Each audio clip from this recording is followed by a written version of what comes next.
I'm ready to make a change. I want to make more money. I want to get healthy. I want to start a business. I want to spend more time with my family.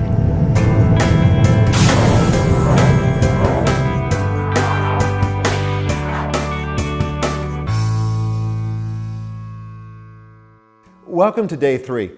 Yesterday we talked about the fact that nothing can screw up your future like getting stuck in the past. Once you've processed the last 12 months, you're ready to experience your best year ever. So with that out of the way, let's turn to the future. In this session, I'm going to talk about how to take those vague aspirations and turn them into powerful, compelling goals. And we're going to do this by observing 4 practices. Practice number 1, write your goals down. Now here's what I mean by that. I mean you've got to get them down on paper so that you can express your intention and not just leave it rattling around in your head. There's real power in writing it down if you're going to make it happen. In fact, there's some research that was done by psychology professor Gail Matthews at Dominican University of California, where she shows that just writing down our goals can lead to significantly more success even if we don't have action plans.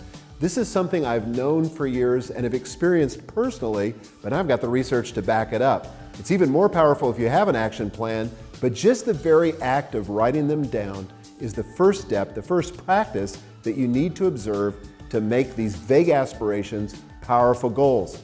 Practice number 2, write SMART goals. We talked about this a little bit in the pre-launch video, but now I want to go into depth. For your goals to be compelling and effective, they've got to meet this 5-fold criteria that the acronym SMART exemplifies. First of all, they have to be specific. And when I say specific, I mean identify exactly what you want to accomplish. A bad example is write a book. A better example, a good example, is write a book proposal for the Life Plan Manifesto, which is an example of a book project that I've been working on. That's something that's specific. Number 2 is make sure that your goals are measurable. In other words, you have to quantify the result. How else will you know if you've accomplished it or not unless it's quantified? So it's got to be measurable. Here's a bad example. Earn more this year than last. A better example is pick a number.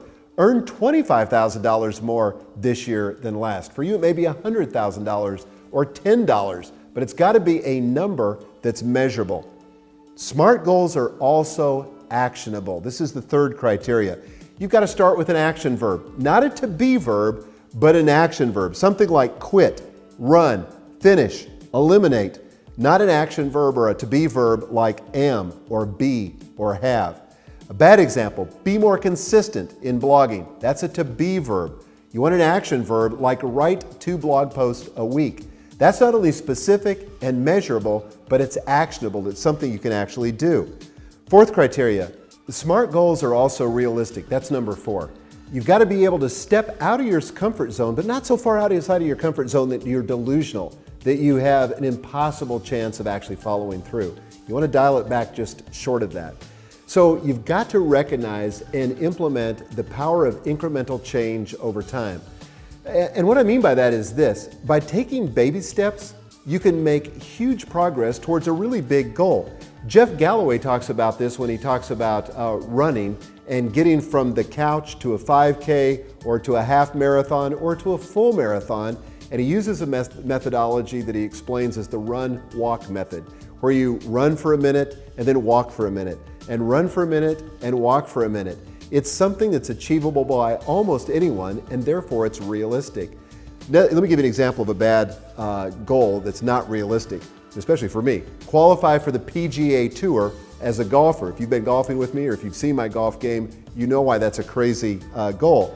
But a better one would be to lower my golf handicap by, say, 4 strokes. You know, that's something that's more realistic, certainly more realistic than making the PGA Tour.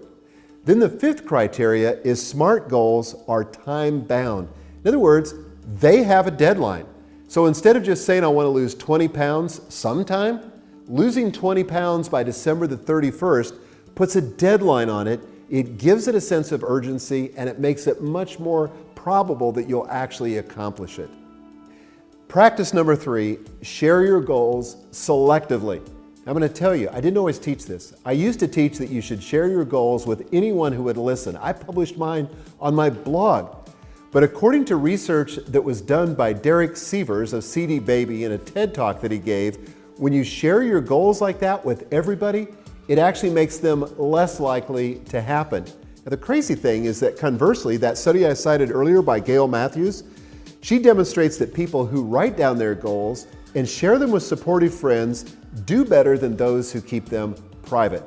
So how do we reconcile these two apparently contradictory statements? I'll tell you, we share them selectively with people who support us, with people who are willing to hold us accountable, but not indiscriminately. Practice number 4, review your goals regularly. Now I want to suggest that you do this at least once a week, perhaps in your weekly review. It's even better if you can do it daily. The reason why is that as you review your goals, your mind is going to be stimulated as to the actions you need to take to make them real and to bring them into fruition. I would also suggest that you recruit an accountability partner, somebody that you can share with, somebody that cares about you, is willing to support you, and hold you accountable. And so that's one of the best ways to review your goals on a regular basis. Now let's move into the juice of this lesson, which is the action plan.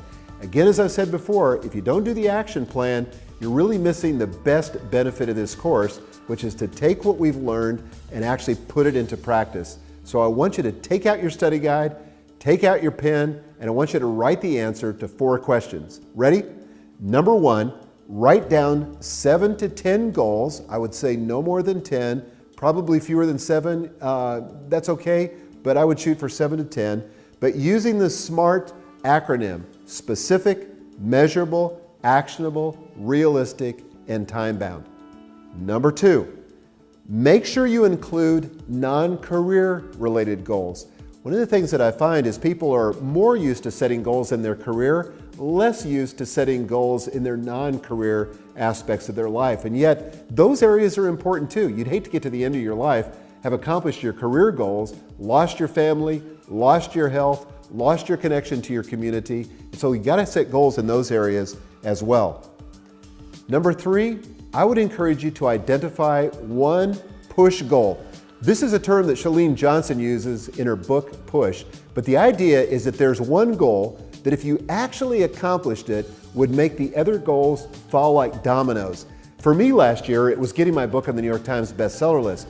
I knew if that happened, I would be able to get the speaking engagements I wanted, I would be able to get the invitations I wanted. It would open all kinds of doors and make it easier for me to accomplish the other goals. So identify, one push goal.